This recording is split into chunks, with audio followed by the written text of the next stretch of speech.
Assalamualaikum warahmatullahi wabarakatuh. Nama saya Prince Ali Gunawan. Saya dari kelas 11 IPA 3 SMA Negeri 20 Batam. Saya akan menjelaskan tentang koloid.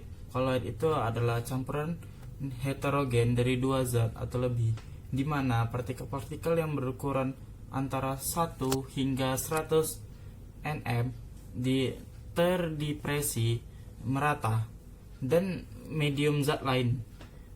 Zat yang tersebar sebagai partikel disebut fase terdispersi, sedangkan yang menjadi medium mendispersikan partikel disebut medium pendispersi.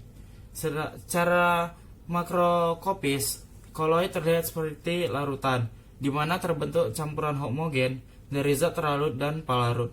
Namun secara mikroskopis terlihat seperti suspensi, yakni campuran heterogen di mana masing-masing komponen campuran cenderung saling memisah. Lanjutkan ke jenis-jenis koloid. Yang pertama itu adalah sistem dapat dikelompokkan berdasarkan fase tersebarnya dan fase pendispersinya. Berdasarkan fase terdispersi, jenis koloid ada 3, antara lain sol, emulsi, dan buih. Koloid fase pendispersinya gas disebut aerosol. Sifat-sifat koloid. Yang pertama itu adalah efek Tyndall.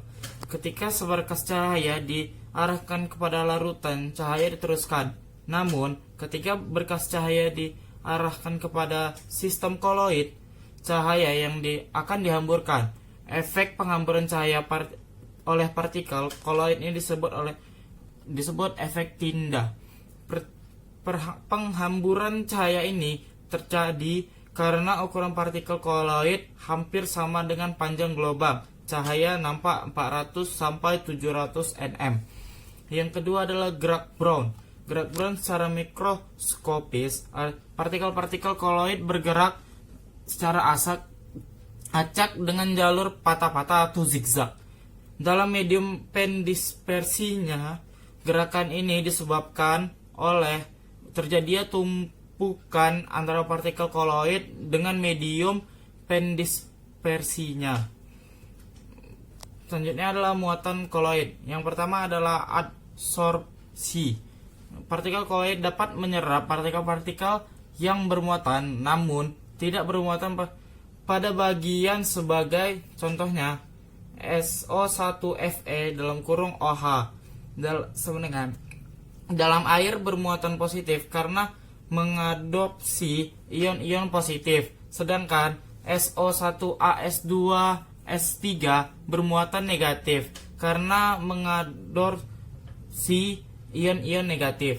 Yang kedua adalah elektronforesis. Dia itu partikelnya dapat bergerak dalam medan listrik. Hal ini menunjukkan bahwa partikel koloid itu bermuatan listrik. Yang keempat adalah koagulasi. Muatan listrik sejenis partikel-partikel koloid membantu menstabilkan sistem-sistem koloid jika muatan listrik tersebut hilang. Yang selanjutnya adalah pembuatan koloid. Dari larutan dia kondensasi, terus suspensi, dia menjadi dispersi menjadi koloid, dan gambarnya akan di sini. Selanjutnya adalah pembuatan koloid dengan kondensasi.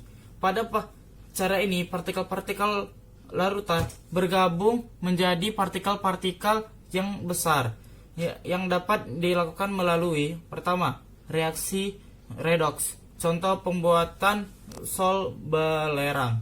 2H2S dalam kurung G ditambah SO2 menjadi 3S koloid tambah 2H2O. Dan selanjutnya itu hidrolisis. Contoh pembuatan sol SO1FeOH3 dengan menambahkan larutan FeCl3 ke dalam air mendidih. FeCl3 ditambah 3H2O menjadi Fe3 koloid ditambah 3HCl. Dan selanjutnya itu dekomposisi rangkap. Contoh pembuatan SO1ACl. Berarti AgNO3 ditambah HCl menjadi AgCl ditambah HNO3.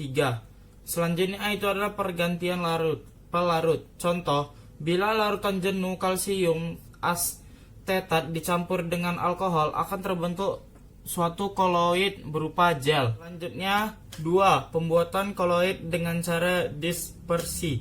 Pada cara ini, partikel-partikel besar dipecah menjadi partikel-partikel yang lebih kecil yang dapat dilakukan melalui satu cara mekanik. Pada cara ini, butiran-butiran digerus ataupun digiling dengan penggiling koloid hingga tingkat kehalusan tertentu diaduk dalam medium pendispersi.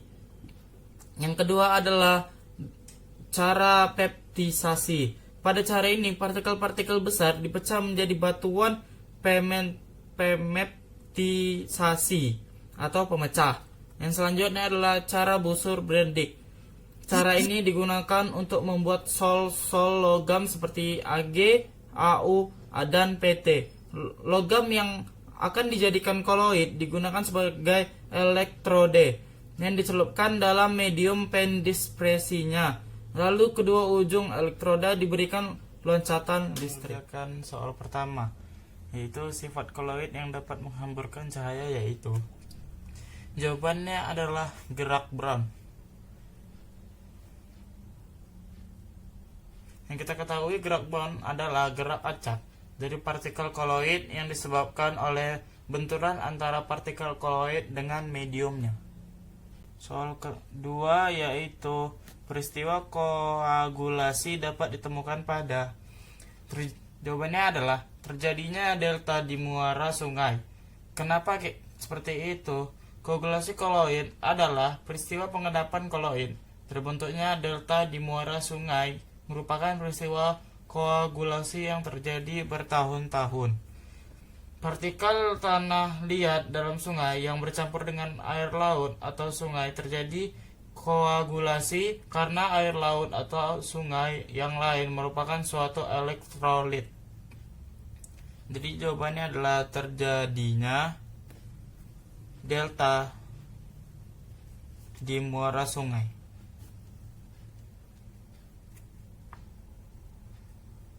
Soal ketiga, jenis koloid yang fase terdispersinya cair dan medium pendispersinya padat adalah emulsi padat.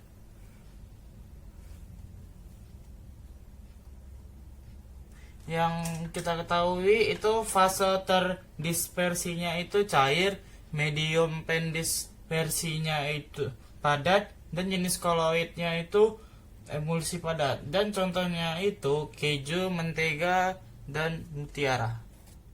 Yang soal keempat adalah larutan koloid dimurnikan dengan dialisis. Kenapa begitu? Dialisis adalah proses pemurnian partikel-partikel koloid dari muatan yang menempel pada permukaan. Pada proses dialisis ini digunakan selaput semi permeabel. Yang soal kelima adalah kresol mempunyai sistem koloid sebanyak. Jawabannya adalah 3. Kenapa 3? Yaitu isomer orfometilfenol, yang kedua adalah mefametilfenol, dan yang ketiga parametilfenol.